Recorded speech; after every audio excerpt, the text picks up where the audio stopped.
హైదరాబాద్ తుక్కగూడ జనజాతర సభకు సూర్యాపేట నియోజకవర్గం నుండి మాజీ మంత్రి రామరెడ్డి, దామోదర్ రెడ్డి నాయకత్వంలో భారీ ఎత్తున తరలి కాంగ్రెస్ పార్టీ శ్రేణులు 80 బస్సులు 250 కార్ల వాహనాలను జెండా ఊపి ప్రారంభించిన రాష్ట్ర కాంగ్రెస్ నాయకులు కొప్పల వేనారెడ్డి, పోతు భాస్కర్లు మాట్లాడుతూ నల్గొండ పార్లమెంట్ కాంగ్రెస్ పార్టీ అభ్యర్థి భారీ మెజారిటీతో గెలవబోతుండు.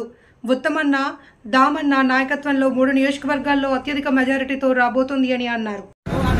మన ప్రియతమ నాయకులు రాహుల్ గాంధీ గారు తుక్కుగూడ సభకు రాబోతున్నారు. ఆ సభను దిగ్విజయం చేయడానికి సూర్యాపేట నియోజకవర్గం నుంచి దాదాపుగా ఒక 80 బస్సులు 200 కార్ల తోటి దామోదర్ రెడ్డి గారి నాయకత్వంలో ఆ సభకు కాంగ్రెస్ పార్టీ అధికారాన్ని ప్రకటించి అధికారంలోకి వచ్చిందో ఈ తుక్కుగూడ మాకు వచ్చొచ్చింది. కాంగ్రెస్ పార్టీకి ఇదే వేదిక నుంచి భారతదేశం మొత్తం కాంగ్రెస్ పార్టీ వచ్చే విధంగా ఈ రోజు ఒక మంచి రోజు ఆవిష్కరింపబడుతుంది. కాంగ్రెస్ పార్టీ వల్లనే దేశం అభ్యున్నతికి ముందుకు పోతుంది.